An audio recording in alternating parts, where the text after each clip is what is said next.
Yep, you guessed it. Just when you thought you had enough of press brake videos on YouTube, here's another one. This one's a little bit different than the normal V-block one. We'll get you in a bit closer and we'll show you what the difference is on this one. Right, so what makes this brake a little bit different from the normal ones you see that use the piece of angle iron, so the 90-degree channel on the bottom. This one uses these two bars which are adjustable on both sides, and you can make them wide, or you can loosen the nuts, or the bolts, sorry, and you can tighten it. You can screw in these bolts here which lock it into place to stop it from sliding back when you put pressure on it. And you would do the same adjustment on the back, and you can make this gap here as narrow as you want. It's got a slight radius on there, and then you can do really thin pieces of sheet and get a nice crisp bend, or you can also use a small land on the other side, so you don't have to bridge a big piece of gap with extra metal to get the same bend. Or if you're doing thicker pieces, again you can pull it out, line them up, lock it all down, and you can get a bigger bend in there, or a bigger or thicker piece of metal or aluminium. So we'll just, like every other test piece, we'll chuck a piece of scrap in there, we'll lock it down, and we'll show you a bend. It's pretty exciting. It's not really, but I've got to bullshit a bit.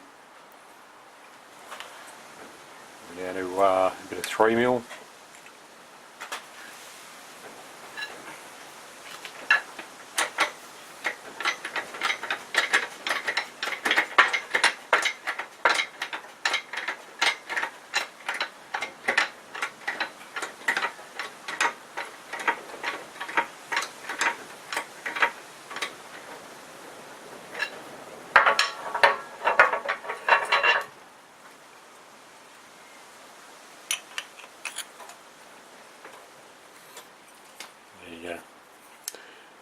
Another bend.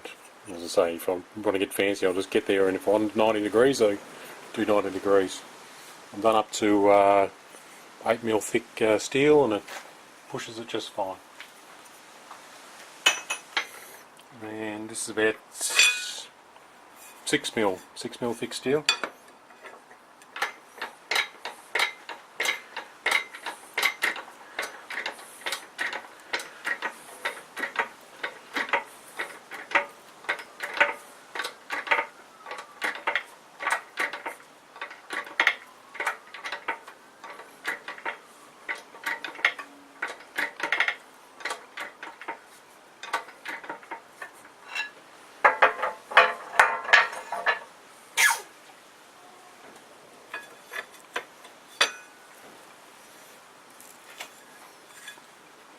Again, I can keep pushing that up further to 90 degrees if I wish.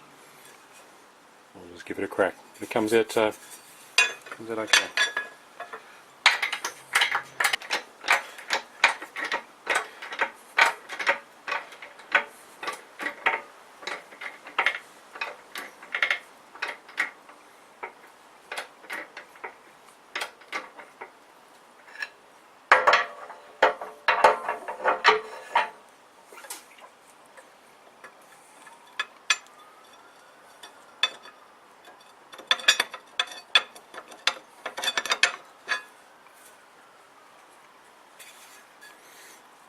There you go. Quick little bender, easy to make. You just got to believe it does thin shit as well. I wouldn't bullshit to you. And that's it. That's the end of your video for the day. Cheers.